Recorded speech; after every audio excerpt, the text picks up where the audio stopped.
अऊज़ु बिल्लाहि मिनश शैतानिर रजीम नहमदु व नसल्ली अला रसूलिल करीम बिस्मिल्लाहिर रहमानिर रहीम। अजीज़ान मन, मैं प्रोफेसर तनवीर सादिक अपने चैनल इनपुट टेली से आपसे मुखातिब हूँ। आज मैं एक छोटा सा वाक़या आपको सुनाने लगा हूँ। अमेरिका की एक रियासत है कैलिफोर्निया, उसका एक शहर है सैन डिएगो। सैन डिएगो का वाक़या है। सैन डिएगो अमेरिका के सारे शहरों में फाइनेस्ट शहर मशहूर है। कहते हैं अमेरिका का खूबसूरत तरीन और अच्छा शहर। इस शहर में, ये शहर बिल्कुल मैक्सिको, अमेरिका के बिल्कुल वो जनूबी इलाके में नीचे जाके मैक्सिको के साहिल के साथ है। ये बंदरगाह भी है और बिल्कुल करीब बेहतरीन इसके साहिल हैं और इसके पार्क देखने से तलक रखते हैं बड़ी दूर दूर से लोग। क्योंकि ये फाइनेस्ट शहर है, खाते पीते लोग यहाँ रहना पसंद करते हैं। इसमें एक और खूबी है कि यहाँ की जो आबो हवा है ना, वो गर्म मुतदिल है। अमेरिका के शहर ठंडे होते हैं, तो वो लोग जो शौकीन मिजाज हैं चलने फिरने के, हाइकिंग के, वॉक करने के, साइकिलिंग के, उन्हें ये शहर इसलिए सूट करता है कि यहाँ 266 दिन धूप, पूरी तरह धूप होती है। बाकी दिनों में बस कभी धूप छाँव वाला मसला रहता है, लेकिन ये चीज़ें हो सकती हैं। फिर पार्क इनके बहुत अच्छे हैं जहाँ पे आप क्रॉस कंट्री हाइकिंग और बड़ा कुछ कर सकते हैं। तो ये अच्छा, अमेरिका के शहर जो है ना, उनमें गुंजानाबाद शहरों में ये 8वें नंबर पे है। इसकी आबादी 14 लाख के करीब है। कैलिफोर्निया में ये दूसरे नंबर पे आता है। तो महंगाई यकीनन यहाँ है, आम ज़रूरियात ज़िंदगी की चीज़ें, क्योंकि लोग खाते पीते यहाँ आते हैं तो सर्टनली थोड़ा सा फ़र्क पड़ता है। रहाइश भी महंगी है, हर चीज़ महंगी है, तो ये ज़रा महंगा शहर है। ये किसी ज़माने में स्पेन वालों की नौआबादी थी। अमेरिका जब वजूद में नहीं आया तो स्पेन, इसलिए स्पेनिश ज़्यादा बोली जाती है, लेकिन अंग्रेज़ी ओवरऑल हर बंदा वहाँ समझ लेता है और किसी हद तक 25% आबादी तो पूरी तरह बोल लेती है, लेकिन बाकी लोग भी किसी न किसी तरह थोड़ी बहुत अंग्रेज़ी बोल भी लेते हैं और समझ भी लेते हैं। 16 फरवरी 1986 में एक वाक़या हुआ कि एक गुज़रगाह थी बहुत, जहाँ से बेपनाह लोग गुजरते हैं। वहाँ गुज़रगाह के बिल्कुल करीब एक औरत की लाश पाई गई।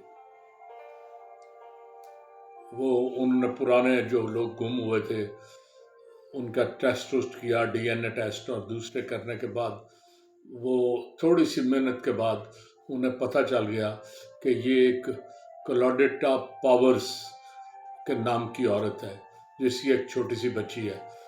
उसकी बच्ची कहती थी कि मेरी मॉम को मुझसे बड़ा प्यार है, लेकिन पता नहीं मुझे क्यों छोड़ गई है। उसे अंदाज़ा नहीं था कि उसकी माँ अगवा हो चुकी है और वो कत्ल भी हो गई। पुलिस ने लाश कब्जे में ले ली। जब वो औरत अगवा हुई उस वक्त उसकी उम्र 22 साल थी।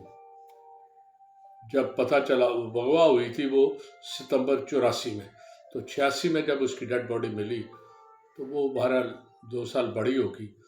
14 दिन बाद बिल्कुल उसी हालात में एक बंदे को मारा गया था। उस बंदे की डेड बॉडी वहाँ से 14 किलोमीटर दूर एक और जगह से मिल गई। दोनों लाशें ला के पुलिस ने पूरी कोशिश की कि किसी तरह पता चले कि इनका कातिल कौन है, लेकिन बड़ी मेहनत के बावजूद पुलिस को कातिलों का कोई पता नहीं था। तफ्तीश अमलन ख़त्म हो गई, फाइलें बंद कर दी गई। पुलिस का एक तफ्तीशी अफसर था, उसे एक टीवी वालों ने एंगेज किया कि लोग यहाँ गुजरते हैं लेकिन कत्ल क्यों हो जाते हैं, उसकी वजह कोई। चनाचे वो लेके पुलिस को उन्हें اور ٹی وی اسٹیشن کے ٹی وی کے عملے کو لے کے اس پورے علاقے میں پھرا، لوگوں کو ہدایت دیتا رہا کہ کس طرح محفوظ انداز سے یہاں سے گزرنا ہے، یہاں کن کی چیزوں کی احتیاط کرنی ہے، اور کس طرح اپنے آپ کو کسی قاتل سے بچانا ہے۔ یہ ساری احتیاط وہ ٹی وی پہ نشر ہوتی رہی، اور وہ تفتیشی افسر جو تھا وہ وقت کے ساتھ انہیں بتاتا رہا کہ کیا کیا آپ نے کرنا ہے۔ ہر وقت گزر گیا، 37 سال اس واقعے کو گزر گیا، ایک بڑا لمبا عرصہ ہے۔ 37 سال گزرنے کے بعد ایک دن وہی پولیس آفیسر کسی جگہ جا رہا تھا، تو وہاں اسٹوڈنٹ سے اس کی کوئی تھوڑی سی جھڑپ ہو گئی۔ اسٹوڈنٹس کو اس نے شاید کوشش کی کہ ڈسپرس ہو جائیں یا کچھ، لیکن وہ نہیں مانے۔ اس نے پستول سے ایک اسٹوڈنٹ کو مار دیا۔ جب وہ مارا تو پولیس والا خود قابو آ گیا ایک قاتل کے طور پہ، کہ اس نے ایک بغیر وجہ کے، بغیر کسی چیز کے ایک نوجوان کو قتل کر دیا۔ جب اسے پکڑا گیا تو تفتیش کے دوران اس کا ڈی این اے بھی سارا کچھ ہوا۔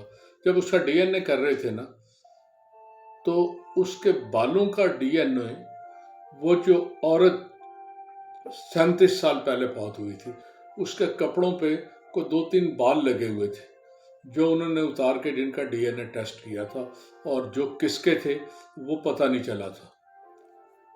اب جب دوبارہ ڈی این اے ٹیسٹ کیا گیا تو عجیب اتفاق یہ ہوا کہ وہ اسی تفتیشی افسر کے تھے۔ پتہ چلا کہ وہ جو قاتل تھا 37 سال پہلے والا، وہ کوئی اور نہیں، وہی تفتیشی افسر تھا، اور وہی لوگوں کو بچنے کے طریقے بھی بتاتا رہا تھا۔